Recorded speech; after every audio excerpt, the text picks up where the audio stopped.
Hi mga kaibon! Welcome back po sa channel natin. Ibon at iba pa. Sa mga hindi pa po pala nakasubscribe dyan, subscribe na po kayo at hit nyo na rin yung notification bell para updated po kayo sa bagong videos natin tungkol sa mundo ng pag-iibon.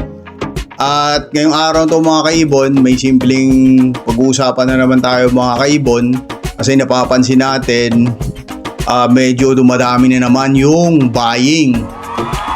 Ibig sabihin, medyo sumisigla na naman yung mundo ng pag-iibon. Ang buying price na to mga kaibon, local price lang, local buying lang to mga kaibon dito lang to sa Pinas. Pero at least gumagalaw kahit alam ko naman mababa. Alam naman natin yun mababa kasi local buying lang, pero at least gumagalaw siya. Nasa sa inyo na yun mga kaibon kung i-out nyo yung ibon nyo o i-keep nyo yung ibon nyo.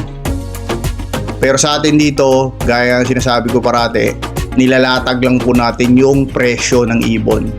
Hindi ko kayo sinasabihang ibenta nyo, hindi ko kayo sinasabihang i-keep nyo yung ibon nyo.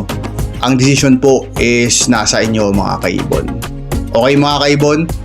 Pero syempre, bago natin ilatag yung local buying price, sa shoutout muna tayo sa mga kaibon nating walang sawang sumusuporta sa atin na magpatuloy tong channel natin.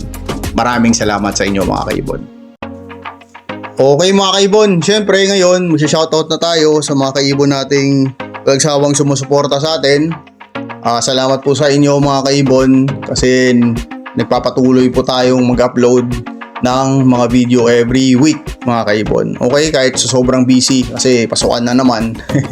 Okay. Shoutout kay Kaibon Renz Silvestre. Salamat sa tiwala Kaibon. Sa kaibigan niyang si Kaibon Noli Lopez, Pretorian Nest, Kuya Joms TV, Archival Crisostomo, kay Kaibon Jobert Casal JTV, pasuporta din. Frank Aguilar ng Binangonan Rizal, Oliver Avila ng Pandi Bulacan, sa mga taga Bulacan dyan, ang buhay po kayo.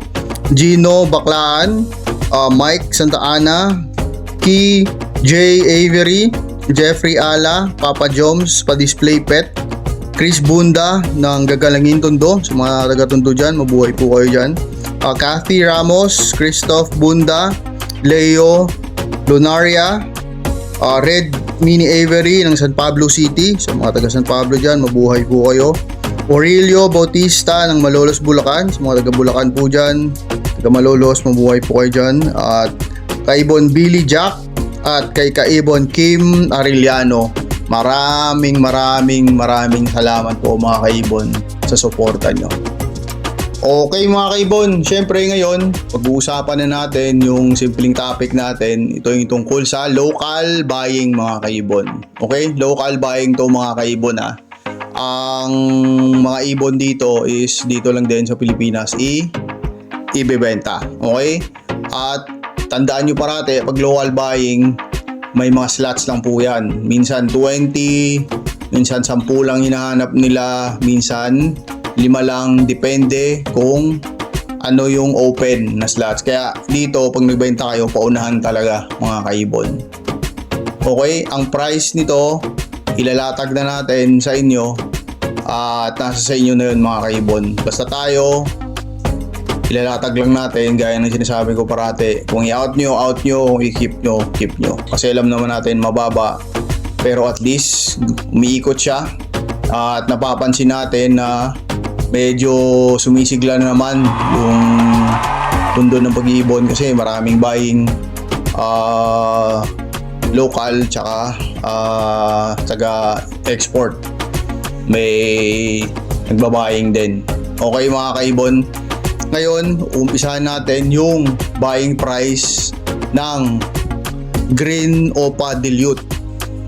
Pansin ko, mga green din ngayon hinahanap mga kaibon. Kasi nga, ito yung mga minsan binabangga na syempre sa yellow face, green talaga din. Kaya, ito na yung mga hinahanap ngayon. Okay?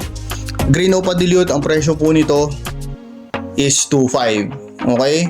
At nakalimutan ko sa buying pala mga kaibon, may qualification yun kaibon Alam nyo na yun, din-explain ko yun parate. Pag buying may qualification po yun mga kaibon. Okay? Ulitin ko po, Green Opa Dilute 2.5. Ang susunod dyan is Crimino Opa. Ang Crimino Opa, kuha nila 3,700 pesos, 3,700. Ang Lutino Opa, ang kuha nila, ang nakaraan kuha nila 3,500, ngayon bumaba 2,700 ang kuha ng buying ngayon sa Lutino Opa line. Pero at least may kumukuha pa rin ng Lutino Opa line. Ito, Pale. Kasi marami din nagtatanong paano ang industriya ng Pale o paano yung mutation ng Pale. May buying ng Pale. Hindi ko alam kung puno na yung slot, pero meron. Green Opa Pale, ang kuha nila 1K isa. Di ba? Minsan nga ang Green Opa Pale mura na lang din talaga benta, pero ito sa buying 1K pa isa oh. Kaya maganda-ganda pa kung may nakatago ka Green Opa Pale, kahit pa paano umaawat mo pa ng 1,000 isa. Okay mga kaibon, syempre hindi mawawala tong mga ibon na to, kaya ng sinasabi ko parati, ang Dicino. Ang Dicino, ang kuha pa rin nila is 500 pesos mga kaibon. Dicino, magandang ibon pa rin kasi yung Dicino mga kaibon. Ito yung maganda rin ibangga sa aqua, mga Dicino Opa, mga ganun, Crimino Opa, yun maganda ibangga sa aqua talaga. Napakaganda ng kinakalabasan ng project na yun mga kaibon.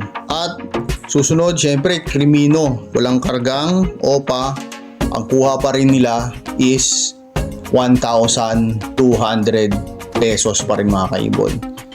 Okay, ang presyo na to mga kaibon, minsan bumababa, minsan tumataas, pero ito po yung range ng buying price nila ngayon. Updated price to ng local buying last 2 days ago. 2 days ago lang to. At additional pa pala sila ng teal, Lutino na teal, ang kuha nila 600 isa.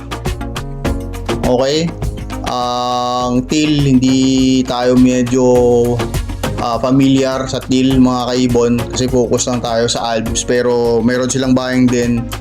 Yung Lutino na teal is 600 pesos ang kuha nila mga kaibon.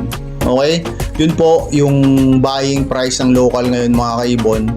At sana po yung mundo ng pag-iibon natin dito sa Pilipinas medyo sumigla ulit. Kasi nung nakaraan, di ba, may nag-buying ng Dan, may nag-buying ng Aqua. Actually, may buying Aqua ngayon Aqua Opa B1. Di lang natin alam kung magkano ang kuha nila o ilang slot yung bakante. Di pa tayo nagtanong, pero may buying ngayon mga kaibon ng Aqua Opa B1. Okay? Kasi susunod dito talaga mga kaibon, papunta na tayo dun yung buying ng Aqua tsaka buying ng Yellow Face, mga dandun na yun papunta na tayo dun mga kaibon. Pero syempre yung mga sinasabi ko parating mutation na hindi talaga mawawala sa buying, yun yung mga Lutino Opa, Crimino Opa, mga Dicino, mga Ino. Actually mga Ino ang matitibay ngayon sa industriya ng pag-iibon.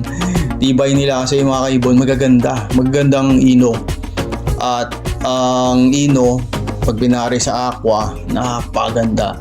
May palabas tayo na Ino na Aqua, ipapakita natin sa susunod pag nakababa na siya mga kaibon. Okay, baka mausog pa Okay mga kaibon, yan lang po sa ngayon mga kaibon.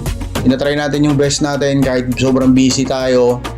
Nag-upload pa rin tayo ng video para po sa inyo, para updated pa rin po kayo sa mundo ng pag-iibon mga kaibon. Okay? At sana nag-enjoy kayo sa munting topic natin ngayon mga kaibon. God bless po sa mga pamilya nyo, sa lahat na minamahal nyo sa buhay. God bless po sa lahat ng mag-iibon. See you next time po. Ibon at iba pa. Buhay po kayo. Bye.